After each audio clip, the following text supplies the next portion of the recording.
welcome to the Blank Podcast. Oh, that's very radio voice. And a podcast where we delve into those frustrating moments with some well-known people. You've gone a bit...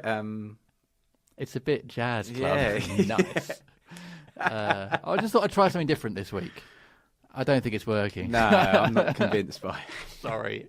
Anyway, this is the Blank Podcast. We've started. I'm just going to roll with it. I'm Jim Daly, and this, of course, is Giles Phillips. Yeah, the person who sort of criticises the intros every week.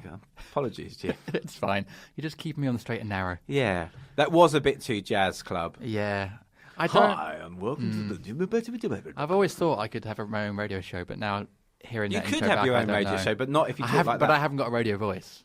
I've just got my voice. Yeah, well, that's... You don't have... Is there such a thing as a radio voice anymore? Oh, yeah, there is. No, people don't talk like that anymore. Sounds more like a pilot, doesn't it? Yeah, it is. Yeah. We're just flying over Vancouver and we are 35,000 feet. Yeah. Yeah, sorry. Anyway, how's your week been? It's been a good week. Still writing? Still writing. I've done a few author events recently, actually. Oh, cool. So I did one in the Brighton Festival about writing big themes for small people. So it was about writing about loss and bereavement. So it was a panel debate sort of thing, and it was it was really good. It was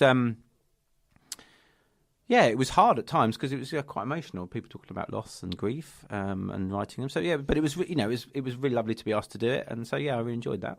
Fantastic. That sounds really worthy, that kind of thing. That sounds useful and and hopefully it was something for people that were coming along who were wanting to write something in that vein. So yeah, and hopefully people could take away. And it's just really nice and to be asked to be part of the Brighton Festival, which is a big thing. So yeah, it was a real pleasure.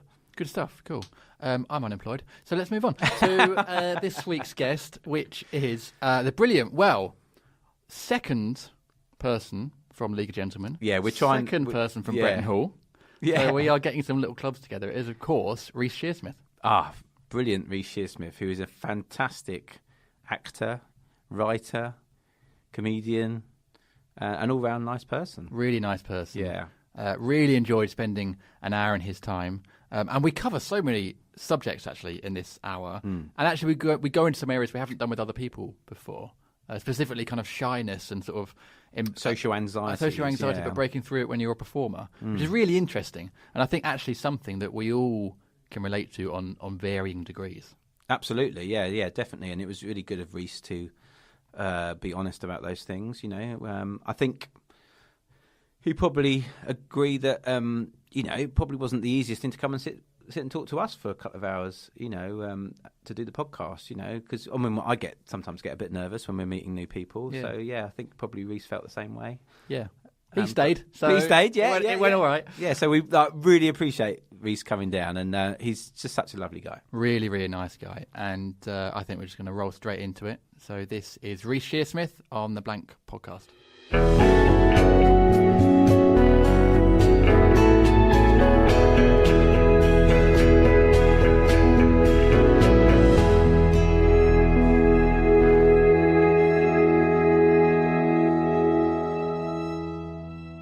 Well, Reece Shearsmith, thank you for coming. You're on welcome. The Blank Podcast. It's very lovely to see you today. It's lovely to be here. Bit of a weird weather day. So. Yeah, it's a bit muggy. It looks like it's threatening to rain, but I like the rain now. It doesn't rain anymore. No. And I was talking to Jeremy yesterday about it. He said he checks the rain now because he started to think of sort of Stephen King-like story. If it just stopped raining one day, what would happen? Yeah. How long would you last? What a great idea, isn't it? Yeah. Great idea. I've told him everyone it now. But just the idea of the fact that it doesn't seem to rain as much. Yeah. So it's lovely when it's... Well, last year it was very warm, wasn't it? Yeah, and we've had that ludicrous Easter, didn't we? That was so hot. Yeah. I don't like the heat. I'm much more of a I don't get wrapped up person, and I like bundling up. But yeah, heat fags me out. Yeah. What would if you could rather be way too hot or way too cold? I think I'd rather be cold and bundle up, than just uncomfortably sweaty. I don't like that. Yeah, and there's no way out, is there? No, that's it. You're done. I think that's it. It's the sweatiness. I mean, I was on the train today, and it was very packed. It's the Southern Rail, right? So it's always brilliant, of course. Brilliant service. Yeah, and I just felt myself getting more and more sweaty and hot, and claggy. It's horrible. Horrible. Yeah. It just you can't do anything. Can't think straight. No. So yeah, bring on the rain. I say. I like the drizzle. Okay. Some people don't like it, do they? It makes them sad. I've always been more rain? of an autumnal Yeah, it kind makes of them rain. blue. I don't mind it. I don't mind it. it. It doesn't do that to me. It doesn't make me change my mood. Maybe if it was relentless, like 7, constantly. But it's not. You know, a bit of rain. It matters again. It's lovely to There's look a out. word, It's there's pitter a word. patter. There's a word, isn't there, for being Seasonal. inside? No, it's being Oh, inside right. and then hearing the rain outside. and Right. enjoying the sound Yeah. of the rain. See, I do like that. Well, that's you can get apps for just the sound of rain, can't you, to put you to sleep? Yeah. A thunderstorm rumbling in the background. Yeah. I've done that. I've had Yeah. that playing on and happily gone to sleep with it in the. Same. Do you have background. trouble sleeping? Sometimes, yeah. Sometimes I think I always have trouble sleeping when I know I've got to get up the next day. But that's like everyone, isn't it? If there's an urgent thing, but there can be. I think I drink too much tea too Yeah. late into the evening.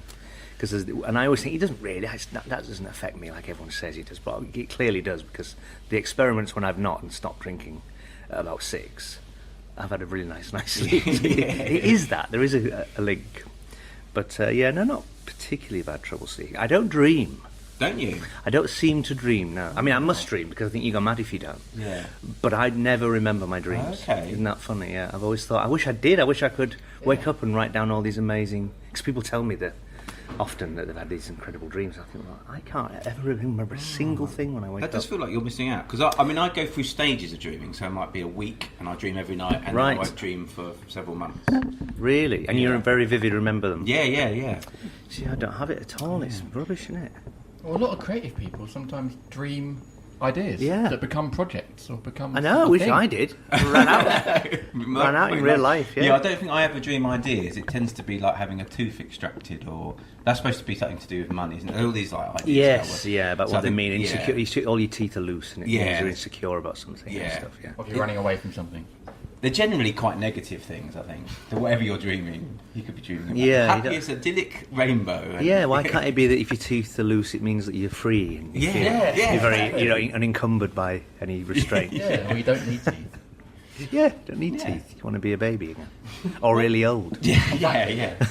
What about when you're performing? I was just thinking. I know when I used to play in bands and stuff, and we used to have late night gigs and stuff like that. And get that after the adrenaline rush. Yeah, it's hard. What about when it you're is hard. performing? Yeah, absolutely. Yeah, I mean, when you do a show and you finish at 10:30, 10:20, it's you can't just then go right. Good night.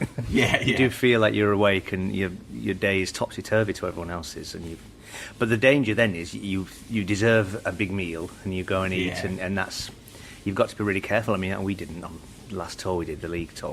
We had such a fun time, but if you've got to fight the thing of feeling like, well, we deserve to have a nice night now. We've done this big job and going out for a few drinks and blah blah blah. But if you can manage to be careful, you can do it. But you certainly can't go to bed straight after 2 a.m. The musicals I've done, I've always been quite buzzing after those because you can't not do them on full pelt, and then it takes a while to come down, doesn't it? Yeah. Because you did the producers, did you? Yeah, I did. Yeah, for a year I did that. Wow, it's a long stretch. Time. Yeah, to do anything. Yeah. So that was that was Singing a and long dancing. time. That was full on. Yeah, it was sort of the fittest I'd been, but the most decrepit because of all the dance. I know I was only 30 odd when I did it, but the dance injuries and there's no recoup time. You can't get better from it. You're on every night, patched up. Yeah. When I did Betty Blue Eyes, which is the Alan Bennett private function musical. I was the Gilberts, the Michael Palin part, and I got repetitive strain injury from carrying the chiropodist case because it was like a real one. It was heavier than a real one. I said, this is pretend. It doesn't need to be a big heavy wooden thing that's actually giving me a repetitive strain injury. They're like, we'll just give you hydrocortisone in your elbow, you'll be fine. I don't want that. I want a lighter case. To patch me up, to get me through the contract. What was the reasoning behind having this heavy case? Was it? I think they just wanted the authenticity of it. It was all quite literal, and it was like we can't really just have want you to get injured. Yeah, I know. And it had all these little compartments and heavy glass bottles, and it was silly. In the end, I said, look, if you won't. Just take all the things out and make it lighter inside, even if you want to look like it's a big heavy box. Anyway, I got through it. It was only a musical. They wanted the authenticity of you having RSI. Yes, exactly. Yeah, and I got it. Yeah. So, Hull, you're from Hull originally. Yeah, from Hull. We normally start off by asking what school was like. Right, well, school for me. Well, do you mean juniors or seniors? Well, I call it juniors. Whoever you and like to seniors, go in old, first. young. Infants. Infants, yeah. Can you remember I remember being. I was right next to the school, so I could go home at lunchtime. But so close that I could run home if I was frightened. Oh, really? So I used to come. Sometimes would run back in 10:30 when I got too homesick when I was very little, really little. And in juniors, the school backed onto our garden. I could see my mum putting the washing out and things, and I was like behind the. I was in the prison. It was like there she is. There's the free world. She's going about her business, doing the washing, going to shops, coming back in the garden, and I'm in here, and I'm not allowed to leave it. And it was a thing that I could sort of really. No one else could sort of have that. You know, it was separate. They were at school and then they went home, and their houses were not buffered against the. You think that would be really convenient? But actually, no, it was childhood trauma, sort of a hell. Yeah, it was like, and the worst. I don't know if I've ever told this. When I was really little, and this is the school's fault, not my fault. But someone for some reason there was the junior school, but then it was connected to the infants, and there was really little toddlers in there. I think it was like the nursery bit. And because for whatever reason there wasn't a lock on the gate of where all the little toddlers were, so it was just a thing that was built into the curriculum that they would have guards that would look after that door in the break times, so none of the little ones could get out. Yeah. So putting responsibility on two of the little kids. One day it was my turn to do it, and I was stood guarding the gate. Little children, and I was thinking, no one's going out here. And then I looked across and saw my little brother, who'd just started school, sort of looking really forlorn all by himself with no one. I thought, oh, I can't bear it. And so I left the gate. And then the break ended, and then the whistle went. We all had to line up into our little lines of our classes. And the headmistress, Mrs. Hall Clark, came out and was shouting my name in the most furious, white with anger, rage. I was really a good little silent. I never would ever rock any boat or anything. They suddenly think, why is she calling? What? That's me. What did she want with me? And some children had got out, and toddlers had wandered down the road, and there could have been a terrible accident. And she literally pulled me out of the line and smacked my backside for what felt like a long time in front of all the school. Oh. And it was sort of shocking. I wanted to cry, but I was so shocked. It was like being in a car accident. I went into like some sort of weird shaking shock. It was really horrible, but it stayed with me. Yeah. But it was, and then I think back and think, well, you should have had a lock on the gate. It's quite simply sorted, isn't it? It's very simply sorted. Yeah, it was this weird challenge to not have the children get out and be knocked down. And I felt bad, but it was only out of wanting to look after my little brother. Yeah. But that cut no mustard with her. It was like you've let down the school. You could have been responsible for a child's death. This is a responsibility on young people.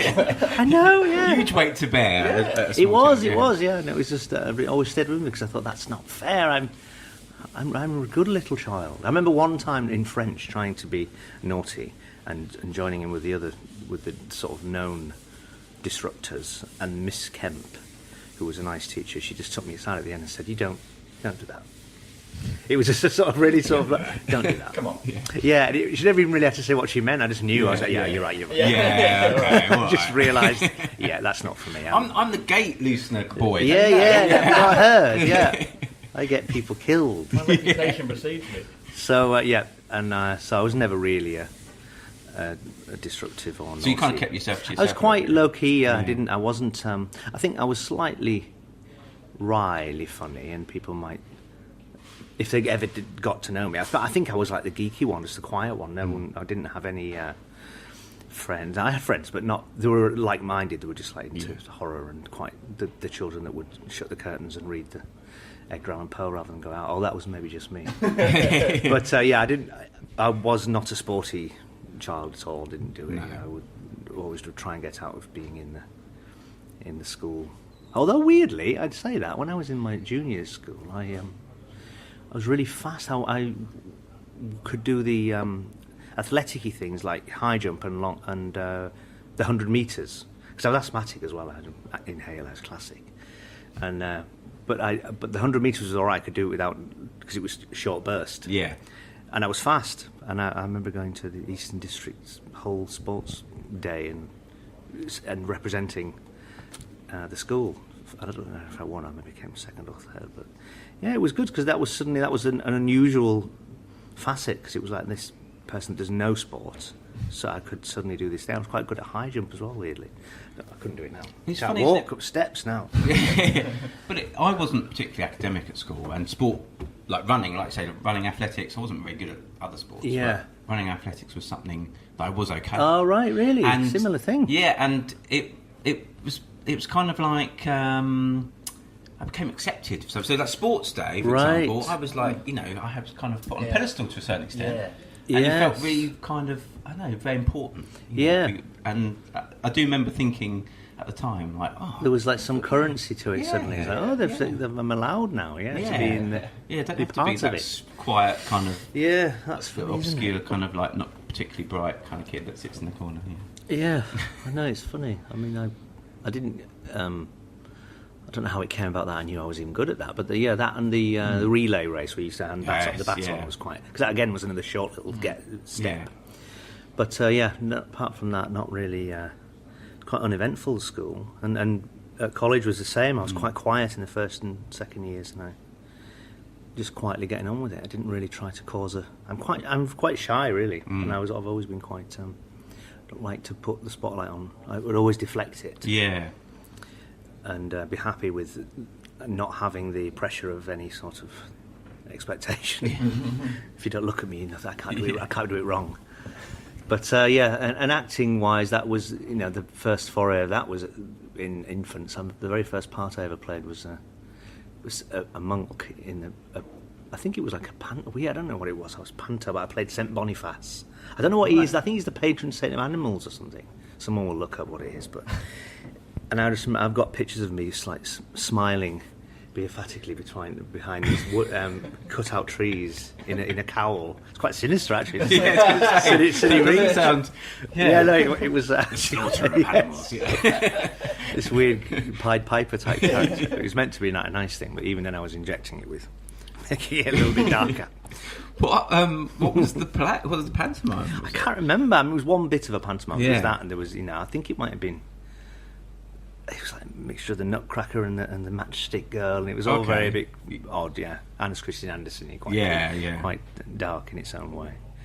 But I just remember that, and then I think I did the Lion in the Wizard of Oz version of Wizard of Oz, Cowardly Lion, which was good fun. But that we never even had drama in my senior high. It wasn't even an option, so I didn't ever sort of pursue it in school. But we used to outside of school, we had a really early video camera, massive with thing, VHSs that you put in, and black and white. It was just it was not even colour. Wow. It was ridiculous, and big wires trailing around like. So and I would write little sketches and do little parodies of Paul Daniels and things. And I remember, really? Yeah, I've still got them. Yeah, I remember doing. Did you do his voice then? I did, yeah. I mean, not a lot. Yeah. And I did. Did you have a Debbie McGee? I didn't have a Debbie McGee, but I had. I would have a recurring theme where he would because Paul Daniels himself would always have Hans Moretti on. Remember him? He was a German with a bald head and a massive moustache, and he would do escapology things and come out of boxes and. His thing was the crossbow, and he was shooting an apple off his head, or off his wife's head, Helga. She had this German wife as well. She was his assistant, and I had Hugo was a toy from the 70s that was a man's head, a bald little effigy of just a head of a man, and you could disguise it. And it had different eyes and a little wig like that. Just little black wig you could put on, and teeth and pull down eyes, and it was like. And because my big other thing that was interesting was makeup and doing special effects. Okay. Horror. Yeah. So that was a little kit. That was it. It was like the first foray into doing cool. it. Yeah, it was good. Yeah, Hugo, Man of a Thousand Faces. I think it's called. You can see it online if you look it up. Don't think you can get it anymore. Maybe on eBay. But I cast Hugo's head in some. Latex, because I was sort of trying to learn about how they do the techniques, and then I made a plaster of Paris copy of it slush moulded it so it was hollow like an egg, and then I put the tash on it, and then with my uncle's pellet air rifle, I filled it with blood. We all did it. It wasn't just me doing it, but he was helping me.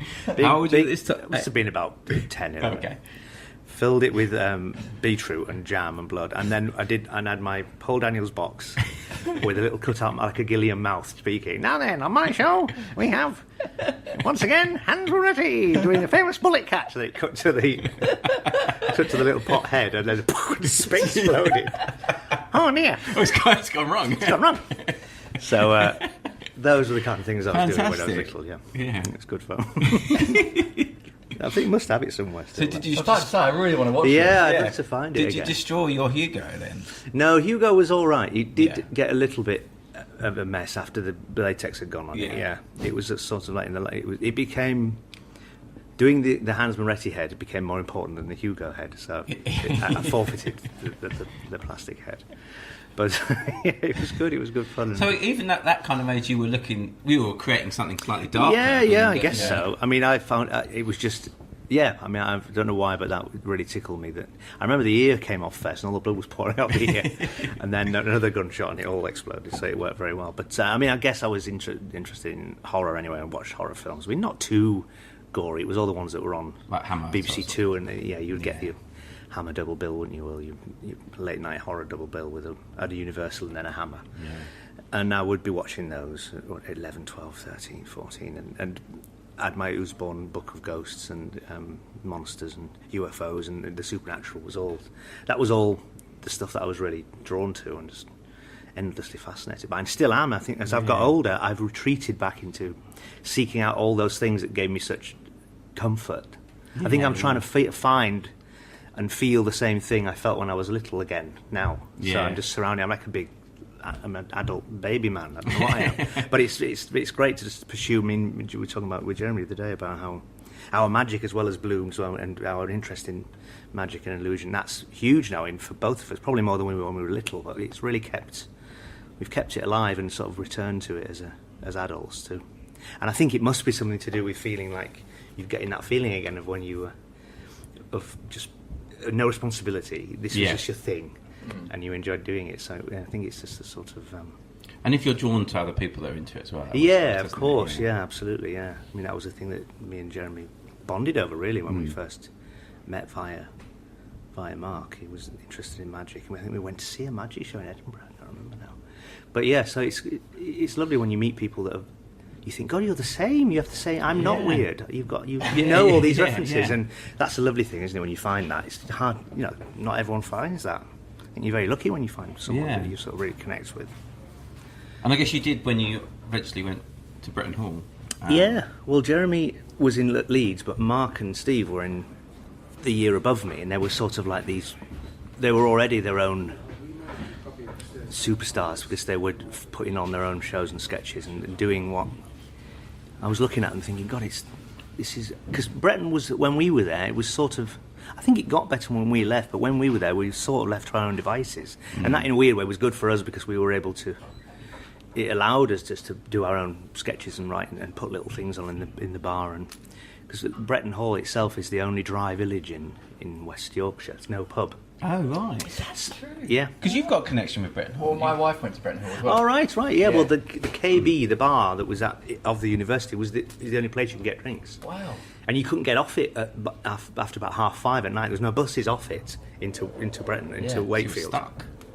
You were stuck. You were literally warned about cabin fever when you were thinking of potentially going there. It was like it's a bit overlook hotel-y, here. You do get a bit isolated, and you have to think, do I mind that? Yeah. There's a maze. There's a maze, and some windows that don't ever fully open. There's these strange two girls that hang around in the hallway. Don't mind them, yeah.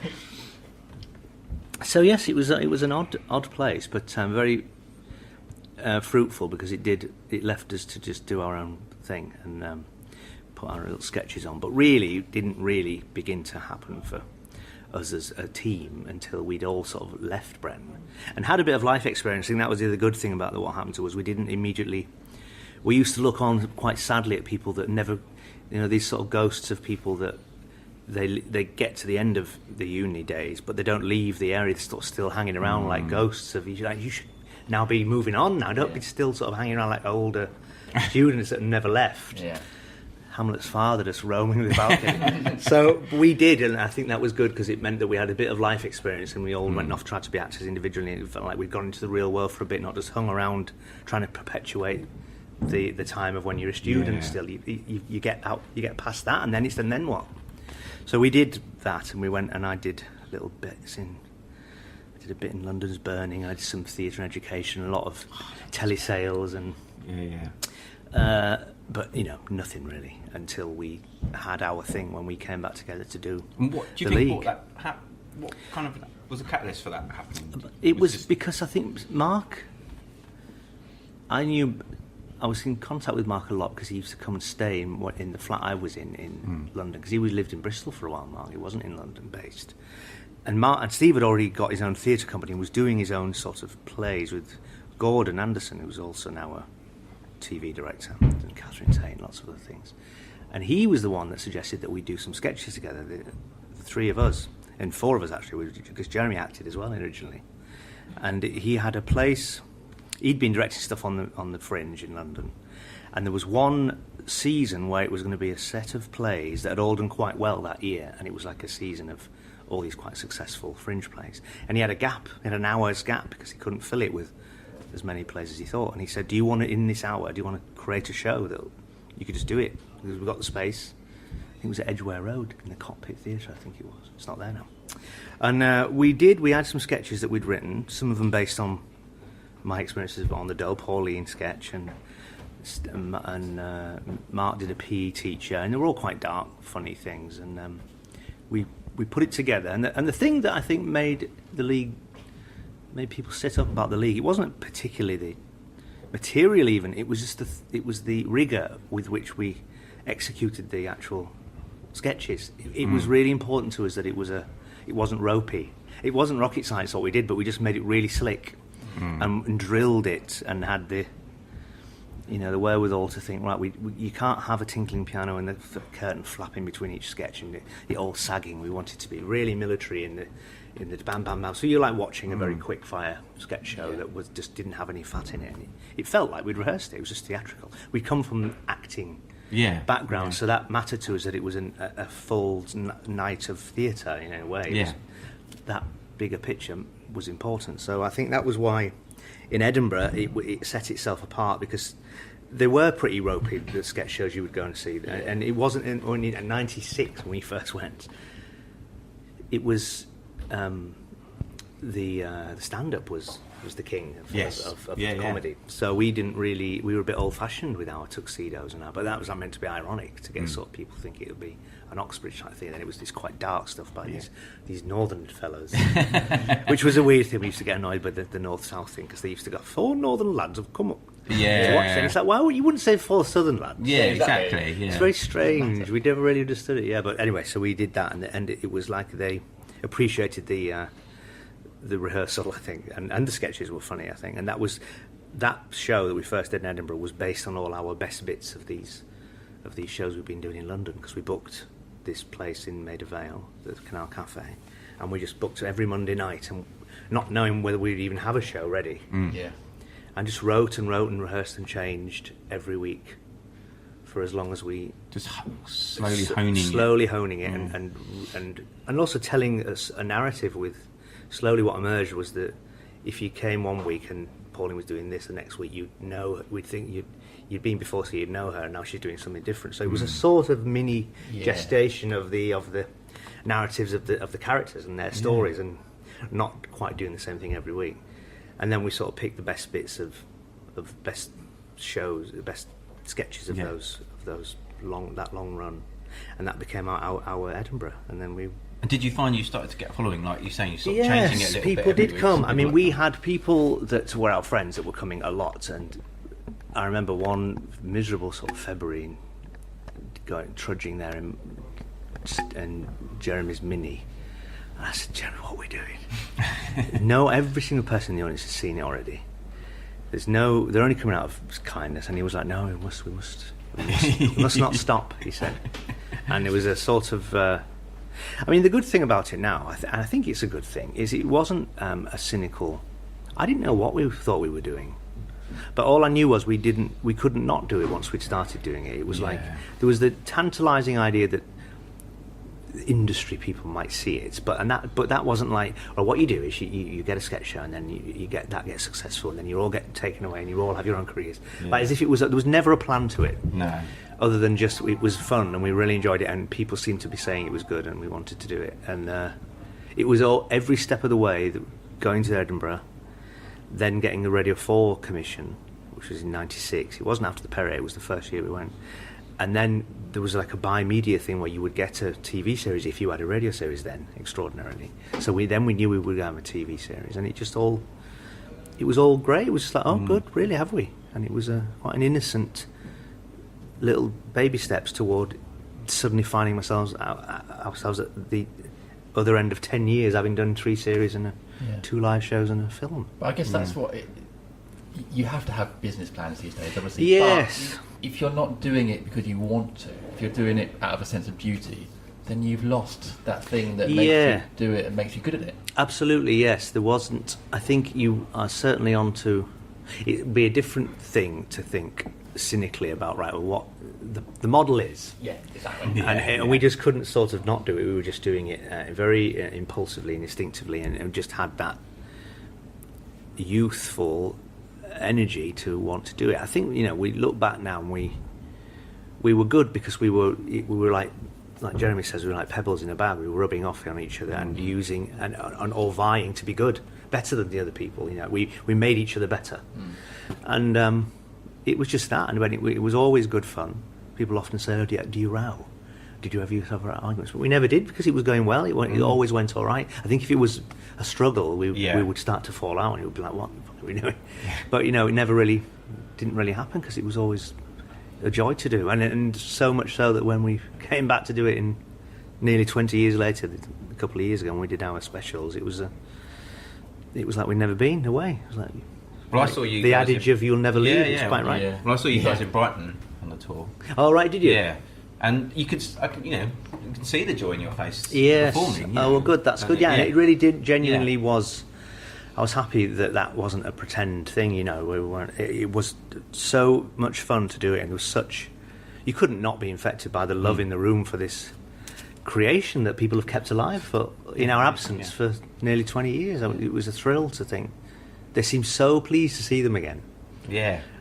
The characters, I mean, not necessarily us, but those characters coming back out of the woodwork again. It was lovely, and it felt really. I felt there's a palpable energy in the room for just. I mean, it must have been a thing for the people that saw it when they were starting or at university, and it was their childhood, or their youthful. They'd have done the catchphrases, and it was because they're all 40 odd the people, and it was like, oh right, this is our audience now.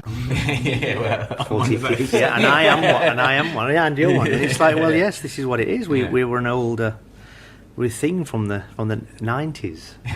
It's funny because we never. You don't think past the thing you're in, do you? You're in the moment. And I remember living through the League of Gentlemen, and you'd never think there'll be a point where this stops and we have to think of another thing. Never thought that then. No. But then when that started to loom, it was like, oh yeah, this is not good. It's like dying. It's going to happen one day, but you just sort of get on with the present. But it never did. Yeah, I know. I suppose it never did. People kept it alive. Yeah, they did. Yeah, and it was thrilling for that because who knew that those characters are so grotesque and monstrous would there'd be such love for them and affection. Yeah. I mean, we were never trying to be. I think we were always very loyal to the characters, really, and there's always heart in it in the league. Yeah, it wasn't cold. I remember some director once saying there's no heart in what you do, and I thought, wow, you've really misread it because there really is. Yeah. You've got that wrong. I thought, you've only sort of extracted the cruelty, but there is such love really for the characters and the kernel of human nature in all of them, however grotesque you can. That's why people are affected by them because what happens to them mattered. Yeah. Well, when we had Mark on, I thought the same thing as I'm thinking now, which is just the luck that you guys all met each other and were there at the same time. Yeah. And it's almost changed the face of British comedy, and it's just you guys happened to be there. The odds of that is crazy. I know, it's true, isn't it? Yeah, and just all those little connections that you could never now make, probably. It's a funny, Mark always talks about doing another idea I'm going to throw to the wind, but he was, of being taken from your life and took back in time and then having to try to do it again and make all the same little connections. It just accidentally happened and you were in the right place, and how hard it would be and the energy involved in trying to do it again, It would be, but yeah, just to be introduced to Mark via Gordon and then Jeremy into the mix from Leeds University, and it all just fell into place. Yeah, and we all had incredibly the sort of the same childhood. I all remember our night in 1976 when we all stayed in and watched Carry On Screaming rather than watch the bonfire night fireworks. Yeah, because we all did it. It was all so strange. It was like we were literally like long lost brothers. That's my favourite Carry On film. Yeah, it's funny to think it should have been Sid in the Harry H. Corbett part, isn't it? Can't imagine it. Yeah, I know, because he's so perfect, isn't he, in that part? Like, when you think of it, you go, oh, yeah, of course, but no, it's right that it's him. Yeah. And always something really terrifying when he was turning into Jekyll. His horrible sort of goofy face, but actually really sinister as well. Yeah. It immediately comes back as an image of terrifying. Like Oddbod Jr. as well. Yes, Oddbod Jr. I forgot about Oddbod Jr. Dan down the lavatory. I know, yeah. You should watch it on Bonfire Night. Yes. As homage. Yeah. So obviously after such a huge success in The League of Gentlemen, you move on to working more with Steve. And yes. Well, that was funny because it came about. We would have carried on trying to do the League, but I think it was Mark and Jeremy were like, and it was quite right. I think we'd done it for so long. We just thought we need to recharge the batteries. It wasn't like, right, we're stopping, we're not doing it now, we're disbanding. It was just we'd done it for so long, it just felt like we needed to think, well, we've sort of mined every facet of everything now. And we were always so big on, and quite hard on ourselves to not repeat the jokes or feel like people could accuse us of treading water or, it's got a bit stayed. And, you could still point at some bits and think it was that. But we always felt that we were moving it on. Third series is very different to the first two because it was more narratives. Yeah. And longer stories with one set of characters, which some people really liked, so other people didn't like it because they liked the sort of pick and mix of having flitting around lots of characters. But you forfeited that just to ring the changes. But then Steve and I thought, well, shall we try and do something together? And might it be, and unencumbered by having 4 minds on a thing, we thought we could try something a little bit more narrative driven and more storytelling and something that we could write just as a 2 because it would be easier to have our vision of the trajectory of it. And that was why Psychoville came about, because it was this sort of mystery thriller, and it fed into our want at that time and a slight move away from sketches into more of a longer form storytelling thing. And it was at the time of we were watching 24 and the box set things where there was cliffhangers, and we thought, is there a comedy thriller we could write that would you couldn't not wait to watch the next one, such expectation, a labyrinthine plot. And so we just came up with the episode 1 and 2. It was a pitch thing. We wrote the first episode, these 6 weird characters, and they all get a letter, I know what you did. Yeah. And they're all linked somehow, and someone is blackmailing, I don't know what it is. And then we took it to the BBC, and they were like, what happens, what is it? We said, well, you have to commission it. We didn't even know then, we just thought it's a great hook. Yeah. Can we hook them in, quite literally? And we did a rehearsed reading of it. I think maybe we had 2 episodes, but anyway, maybe it was 2, and we read them to just a live audience. And it was much bigger because it was like you're pleasing the room. It's like you've got to make them laugh in the room to convince the commissioners that sat there. Is that quite a standard thing to do, though? Yeah, well, maybe now it's perhaps a little bit more. You would get round a table read where you wouldn't maybe have an audience watching, but this was like a performance. We were at one end. Dawn did it. French was doing Joy, the part of Joy, and Dennis Lawson was in it, and I think Daisy Haggard was in it, and we were all in a line at the end, and there was a big audience of people watching it, invited on our side. It was like they were there to laugh. But nevertheless, had it gone, if it was quiet, I think they'd have gone, flavour in the room. No, wasn't very funny, and that would have decided its fate. Wow. Yeah. And even though, really, we were doing a version of it that was never the version of it, because it's low-key, single camera, much more dramatic. So you were doing an odd sort of lie just to try and make it look sort of bigger than it is, because it was never going to be multi-camera sort of Mrs. Brown's Boys, huge performances type thing.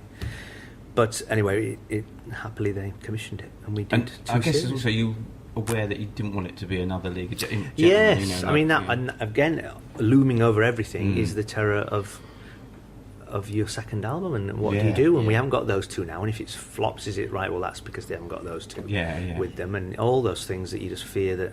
Is it the same? I mean, you can only really arrive with a thing that pegs you out as a certain. All right, we've got them.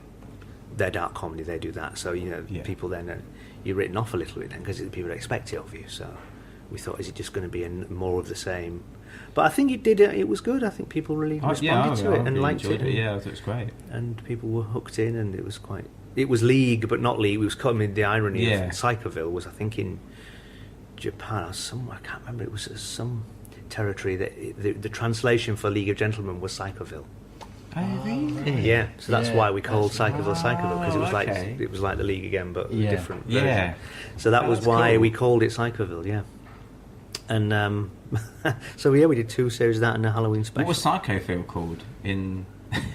Yes, that's a good question. That should have been the third thing that we did. Yeah. Inside Number 9. Yeah. I wonder if it was. Yeah, I'm sure it wasn't. But yes, that was great. And again, that was it. It was nice to be writing just as a pair because there was less trying to fiddle with the material and how do you shoehorn it all in. That was always a hard thing with the League, just trying to think of an overarching story, but essentially it's just these sketches that we have to try and fit in somehow. It was a lesson to learn that you can't have everything. You can't do. You've got to have parameters to what you're writing, and sometimes you can't. That's a really funny sketch, but it doesn't fit, and you go, "Why can't I do it? We wanted to be able to do anything now, but you can't." It's very strange. The League. We had a night in the Phoenix where I live, in a cinema, and we showed first an episode of the League, an episode of Psychoville, an episode of Inside Number 9, just sort of our chart our careers. And I'd not seen this episode. It was one of the third series of the League for years. I mean, literally, I don't think I've seen it since it was on, and it was so weird. Just with absolute no memory of doing it now and watching it like anybody would. It was this first episode of Series 3. Oh, okay, yeah, with Pauline coming out of prison. Yeah. And I was like, God, this is such a strange program. What's an odd tone to it? Filthy. Yeah. Mad, weird, dark. I mean, it's cruel. And it felt like what it was, which was like these people that were let loose with allowed to do all. I mean, God knows what we were thinking, but sort of anything. It was the baby in the bathwater. Yeah. Just everything but the kitchen sink. It tonally all over the place because we were just kids who had let's do a bit like The Shining, let's do a bit like Christie, don't know, and all these things, and you can sort of tell it's that. It maybe is a bit studenty in a way. I don't know, but I think there was thought, there was method behind it, but it does feel very of its time because it was these fertile minds that had suddenly had at their disposal the ability to sort of do all these things that they've loved, and repeat them. And I think that's all we're doing now. Steve and I doing the Number 9s. We're just trying to make telly that we would have liked to watch. Yeah. And fans of it, fans of ourselves, and thinking, what would it be like to watch something where this happens, or you're not expecting where it goes, and it's really hard with telly, isn't it, these days, because everything is spoiled, and you get to know basically the plots of everything before you watch it, and you watch it and you go, I read that beat for beat, that's what was going to happen, and it happened. And if you can keep anything back, it's a triumph. Well, the trailers on Netflix now, the shows are about 3 minutes long. Oh, basically, really? show the whole season. Just the whole lot really quickly. Yeah. See it, done it? Yeah. I've mainlined it, And even 3 minutes is a lot too long to watch. Yeah, exactly, Oh, God. I'm a minute in. Yeah. Well, I was going to say it's interesting because of the rise in anthology series. Yeah. Because obviously there's quite a few now. Black Mirror. It's coming back. Electric Dreams. And Twilight Zone even. Yeah. And I loved the Tales of the Unexpected. When, yes. And I wondered if that's, we're maybe as consumers we're only able to take smaller nuggets of things. Yes, now. it might well be. I talk to people and say, you've got to watch this series or that series. Watch Breaking Bad or Game of Thrones, whatever it might be, and they're like, Oh, it's like 8. Yeah. That's 8 series. Yeah, I don't know if I can. I know. That's Well, a big commitment. How long have you got left in your life? Yeah. Whereas something like Inside Number 9, where you can dip in and out. Of course, yeah. I mean, you can see how it might have tipped the other way, and you just want a quick fix of a beginning, middle, and end. You're not committed to 22 years of your life to see the whole thing out. Yeah. And it's sort of the other way, isn't it? Or an hour long if it's a Black Mirror or whatever, an hour and a half. So I can understand how you might want to just enjoy one tale. The received wisdom of the commissioners was always that you need to hook people in with the same characters coming back, because that's the audience's reason to come back, because they get invested. Yeah. But equally, I mean, there's a long tradition of one-off little half-hour plays of, as we've just mentioned, all those ones you mentioned, Giles. But it's daft that they're sort of only just realising it. If they're good stories, it doesn't matter what it is. Yeah. That's the secret. Yeah. It's an obvious thing to say, but no one quite realises it. Wrapping it up with this other thing. If it's been a good half hour, then that's what you take away, isn't it? Yeah. Exactly. And I think you might think, I'll watch the next one, see if that's any good. Not, I can't go back because they've all died, or that's the end of it. I can't return to that time slot anymore. So it's a funny thing, because they still cling to I don't know who they are, but they the idea that the viewer now watches programmes, rushes home to watch a thing at 8:30. Yeah. No one does that anymore. No, exactly. No. You are your own scheduler. Exactly, and that's why people watch telly. And and yet there's still quite a lot of power in, I think, the overnights, and when they look at things and have people watched a programme at a certain time. But I don't think people do that anymore. Or maybe they do. Maybe I'm really wrong. I don't know. But I know there's still store put in it. But I'm sure people just click all the things that they want to watch at some point, and then seek it out, watch it, and you're your own controller. Audiences are savvy as well, like you say. If something's good, they'll watch it regardless. Yeah. But just going back to the Psychoville stuff, Yeah. I guess it's always difficult for writers, performers, when you've had such a big success. Yeah. I guess there must feel a massive pressure then to repeat that and to, like you say, live up to people's expectations. It Did was. you sort of feel that? We did, yeah, and it was. You're fearful of thinking that you can't better it, and whatever you do. I mean, in some ways that's true. Probably people have. Even I think that that Inside Number 9 is some of the best things we've done, but because I think we've got better. Happily, I mean, I can imagine people getting worse as well. But I think our writing has got more attuned, and we're bolder, and we dare to think more that we are writers and we can do it. Whereas it was always a bit tentative with League, and yet some people very much you'll never better League. That's the best thing you've ever done, and that's because that's when they first experienced us, and that'll never change in their mind. It's a seminal thing. So whatever you do, you're on. It's a perception thing, but it was a big thing to dare to do something else. But it felt different enough that it wasn't sketches, and we were sort of trying this new thing. It was fun to stay in one character for a bit longer than just 3 hours in a day before we have to quickly change and get into another one because doing all these sketches. You can't do them now. They don't do sketch shows anymore. They're too expensive. That's what we found. I mean, they're really hard to get off the ground. I think they're just the idea, the turnover of locations and places and costumes and makeup, just to get a half hour of different things. I think they're hard to do well as well. Yeah, really well, you hard. get that hit, you get hit and miss. Yeah.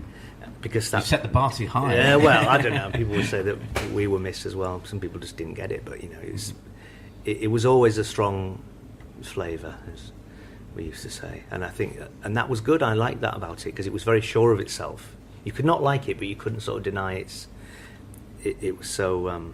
It knew what it was. And that was another thing that we found that was bold about it. I think it arrived fully formed and just. There was nothing tentative about it, I think, and it was undiluted. It wasn't tampered with by commissioners that were like, "Well, could you maybe you should end it with it," and we didn't have interference. I mean, you couldn't really get your claws in it; it was too singular, and that's always a sign, I think, when something is authored and you can tell that the voice hasn't been sort of stretched in a direction that the person didn't want to write it. The worst is when you find yourself writing a thing and you think, I don't want to write this. This is not what I first sat out. Yeah. I don't even want to watch it. I might not now be toiling at these notes that are now not my thing. But that's a process. That's what people go through, and we happily haven't had that for a long time. Well, you can feel it when you're writing, can't you? That sometimes you're writing a script and it's just falling out of you. Yeah. And you just know exactly where it's going. And sometimes you're looking at the same page and just like, I can't see where this is How are you going. with the writing process? Is it something you enjoy, or is it? Yeah, I find it like hard work. I mean, but it's that really. It's what you say. Sometimes we talk a lot before we even begin attempting to write anything, because we found that it's only really to avoid the point where you're writing thinking what we're doing, don't know where we're going. So if you've really talked about it for a long time, know what beat for beat what the scene is about, why you need to say this and what you need to get out, then you can sort of get through it quite quickly. And it's just about getting to the end. If you can get 30 pages, we had this game where we're writing how many pages? Even if it's all rubbish, it's just then you've got a thing, haven't you? And then you can go back and start shaping it and taking bits out. But it's hard. I find it hard. I mean, we've got better at it, I think, as a pair. We've been writing with each other now for 30, 25 years. Yeah. So we're comfortable in the silences, because we sit both literally sometimes just in absolute silence, just puzzling, pondering in a quiet.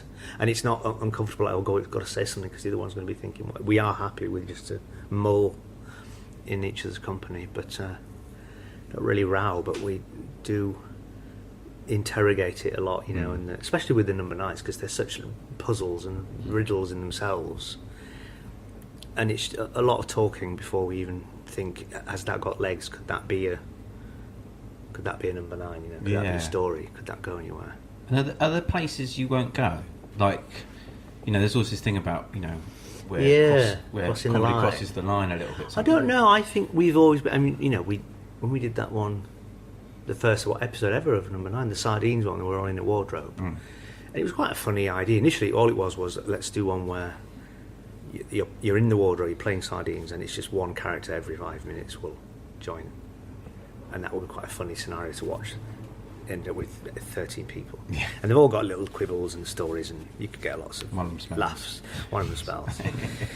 That sort of thing. So, and it was perfectly serviceable idea, and we wrote it, and we just thought it was lacking. We thought it's fine, but it didn't quite have the thing of that they all need, and we feel that we need to inject, where it's just suddenly at some point there's something that elevates everything to a different. The stakes become much higher, and everything matters more. So we very carefully plotted in, with actually barely any changes to the original script, this dark thing that happened in the past that was just occasionally seeded and mentioned, and it was this abuse that had gone on when the boys were small with Timothy West, and it was suddenly it came alive, and it's a horrible subject matter, but I thought we did it, you know, took it very seriously, and we did it very judiciously, and yet it gave it suddenly the fire underneath the whole thing that I think just elevated it into something, more into drama. I think our things are always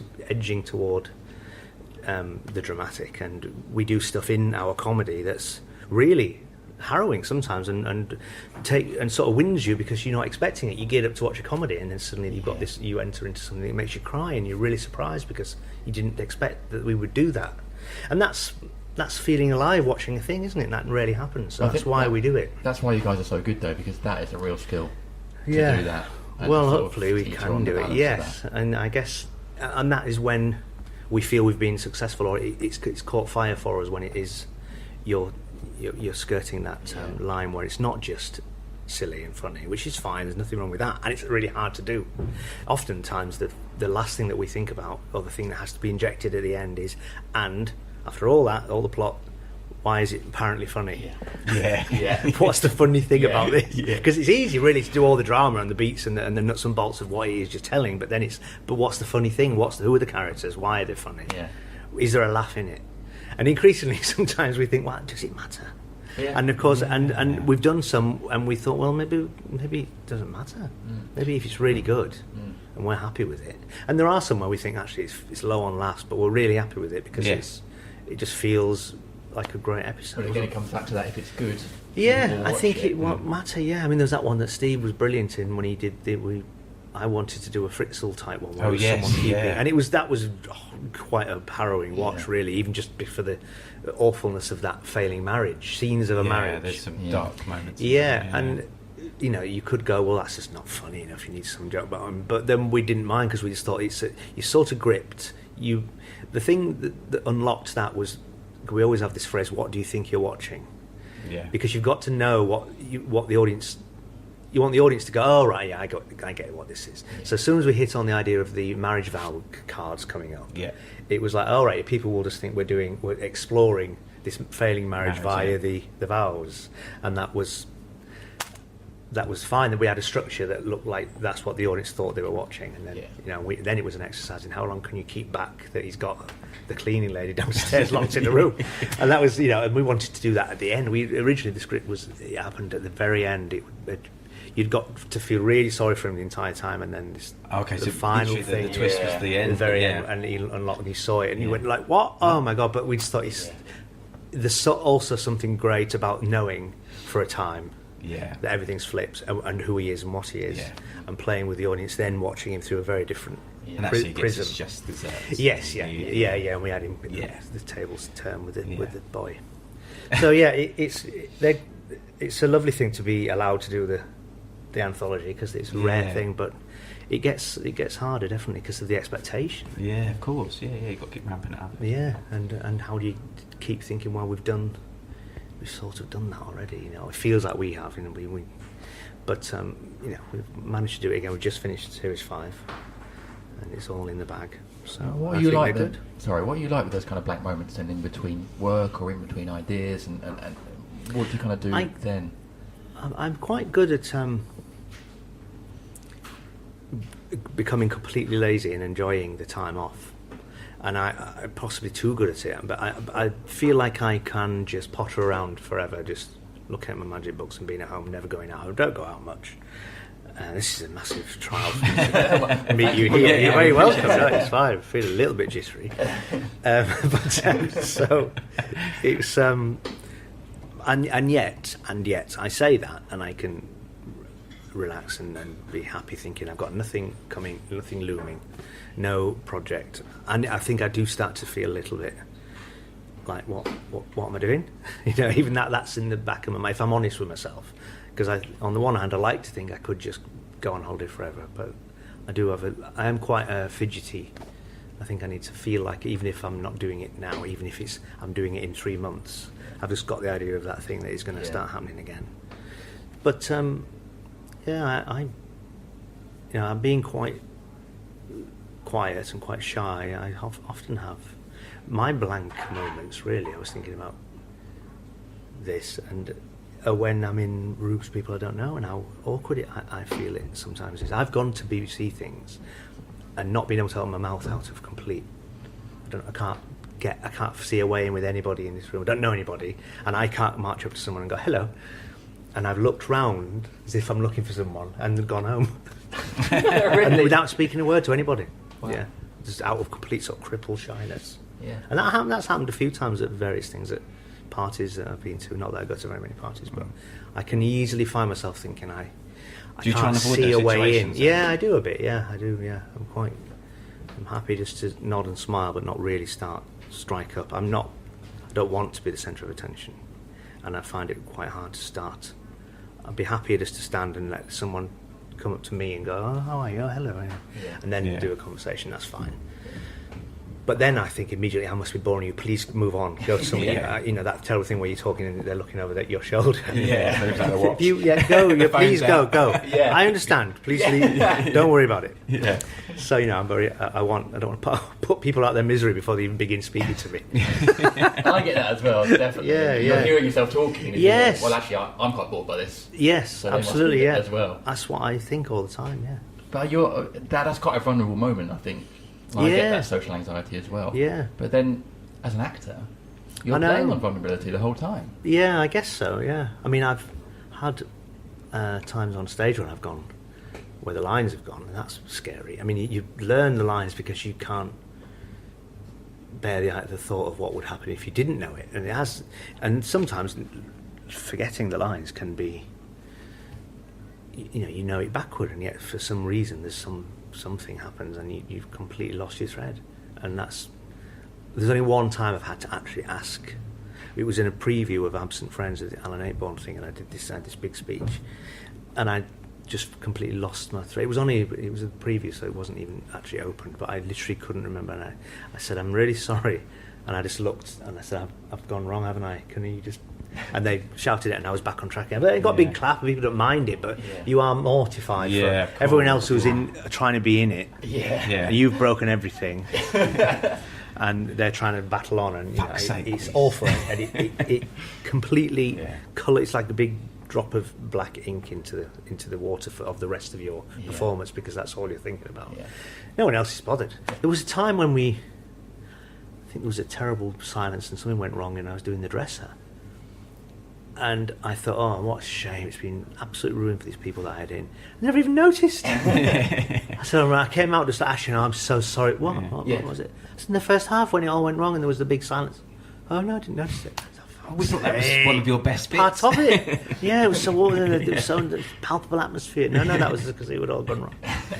So anyway, it's interesting, isn't it, to be so shy and be an actor, because you think you want to be, but it's not unusual. You hear it all the time. People are so quiet. I'm very happy to hide behind the lines, and can be, because then it's not you, is it? It's you're putting on this thing that's assured.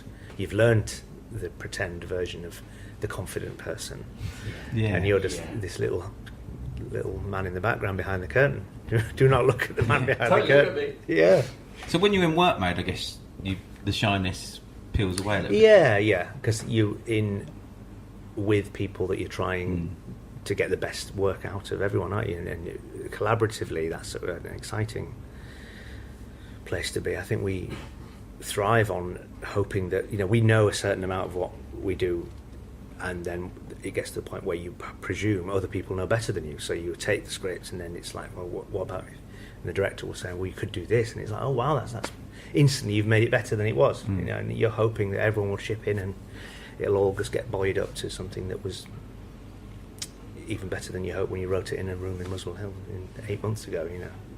But I guess I do sort of turn on. I can do it. I can sort of get through and look like I'm a funny person, but I'm not really. I'm crippled with shyness. But there's a version where I can go, all right, okay, and it's slightly deep breath and turn it on and go and look like you're chatty and amiable. But other times I can't, and it doesn't. I get trapped in that first point of not being able to break through and speak, and it's like, actually it's better if I go home, be much more comfortable. Why put myself through this wandering around the room hoping someone might start talking to me, because I can't think of a thing to say. And that's hard, isn't it? It's funny because I think because shyness often starts in childhood. And you think it's the sort of thing that you might grow out of, as you're putting yourself in positions where you might have to socially interact with of people. course. But it doesn't seem to, I can be shy in those moments as well, and I just think, oh, it's all right, I'll be all right this time. And then it's the same scenario. It's funny, isn't it? I mean, I don't think we're not talking about something very. I think everyone has it, don't they, at certain times, and it's. I guess it's just how you feel, how confident you feel. If you literally know many people, you'd be all right if you knew like one person that you could just gravitate to a little bit, just to break that first thing. Then you've got the perception of, well, I'm talking to this person. Someone might see that I can do it, and you've unlocked a sort of door, haven't you, that allows you for the rest of the night to be able to be a bit buoyant on the idea that you've done it. You've initially done it, but if you can't get through that first, it's like having that thing when you're in a play or something, and the audience never quite get the permission to laugh at the start, and it never breaks. The moment never breaks, and it's like they've never got engaged with it. We haven't given that point where it's, oh right, we're in good hands, it's fine. And it's a similar thing where you can't. That first door doesn't just creak open. You just be stuck behind it for the rest of the night. And it's like that perception of everyone else seeing that you're a chatty, engaging guy. So you think, oh, well, I'll go. And I guess I put this out there now. Yes, an expectation of you as a public figure and stuff. That of course there is. And I guess that plays on your mind as well a little more bit. Pressure, isn't it, to be the life and soul? But it's funny. I'm quite happy to just be potter around in my own company. But I used to be very shy when family members would come round. Did you have that when you were little? Like your aunties come around. Oh no! Yeah. I'd try and stay upstairs as long as I could, even though what were you doing? It's strange. Yeah. Come down, your Auntie Pat's come round. It's like, Auntie Pat again. Yeah, and you just you want to be out the house or be upstairs, or just not to come down and come and say hello to your granddad. And it's just like, hello, crippled with not being able to say a single thing or look like you're on show. I remember it palpably. Not because they were all lovely and nice, and probably don't want to speak to you for a minute to say how are you. Yeah. And then, my eldest son now is like that though. Really, so you see it kind of like, and you think, actually, okay, I get it. Yeah. I was the same. Yeah. So you kind of, I think it's nice to see. We often see things in our children, don't we? Yeah. Yes, of course. It takes you back to that, and you remember. You think, that's yes, it probably. Making them answer the door for things. Yeah. Cripplingly awful that would be. Answer the phone or whatever it might be. And I don't want to. Don't make me, please. I think my issue, like that I struggled with when I was a kid, and now at times is I'm worried I'm going to say something really stupid. Yeah. People are going to look at me and be like, "You idiot!" And so I just think sometimes it's better just to like not open my mouth. Absolutely, yeah. No, I have that. I have that all the time. Where I think it's better, I can't be held culpable if I just said anything. Exactly. And you get terrified. Yeah. And then you just think, it's just better to be quiet, and then you can't hold it against me. Because I think, like you say, you're speaking, and people are nodding and smiling, vaguely thinking, "Who is this idiot?" Yeah. I mean, I don't know what it's born of, whether insecurity or thinking you're not the people more intelligent. Or it's not that I'm cowed by people, but I sort of am as well in a weird way in certain circumstances. It's funny. Well, Reece, thank you for your time. You're welcome. We normally end the podcast by asking our guests for just their advice on blank moments to our listeners, but I'm wondering as well, maybe we might have listeners who, like us, kind of struggle with social anxiety and shy. Maybe an advice to anyone sort of with that perspective. Turn and walk away. Well, I mean, in some ways, that is in that moment, it probably might be that if you do yourself a service and think, no one will mind, or use it the other way and go, I can speak to these people and no one will mind. I'm not going to say anything stupid, and just go and plunge in and dare to do it, because I've done that as well, and then actually you've had a nice time. Sometimes that happens, doesn't it? You think, I'm dreading this night, I don't want to go to this thing, and you come back and think, I'm really glad I went. So it's not all doom and gloom. You can have a nice time if you just put a little bit of that initial toe in the water, which I know is sometimes a massive step, but I think you can surprise yourself that you've had a nice night if you try and do it, even if it's just about going out and seeing some people that you haven't seen for ages and you're slightly embarrassed because you don't know what to say to them. That's all I would say. I can't say anymore, I'm too shy. Well, we really appreciate you coming to see us, because you're welcome. Now that we know about your crippling challenges, I know, it's even more of a privilege to spend the last hour. You're very welcome. It's been lovely. Thank you very much.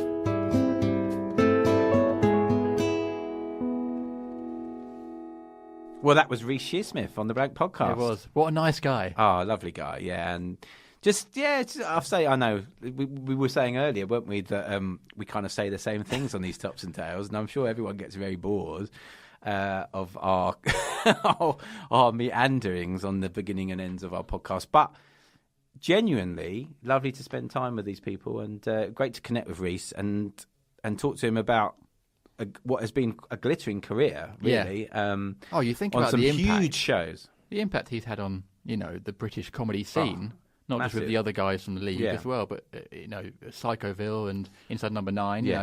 He's creating these really cult classics. Yeah, and he's also there's a really nice energy about him, and he was very. You could tell that talking about the shyness and stuff probably wasn't the easiest thing to talk about, but. Really appreciate him being open about it, and I'm sure there'll be people that have just listened to this and can relate to that on so many levels. And I hope in a way that was kind of a support, because I think we all, as I said, we all deal with it in a way. Yeah, and I empathised with a lot of it.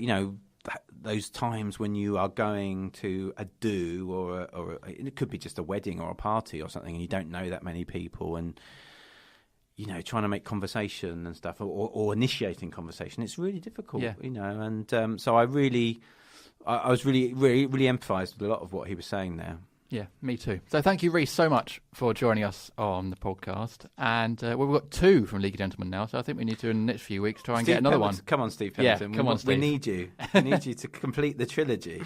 So if you would like to get in contact with the podcast, we are on Twitter, which is @blankpod.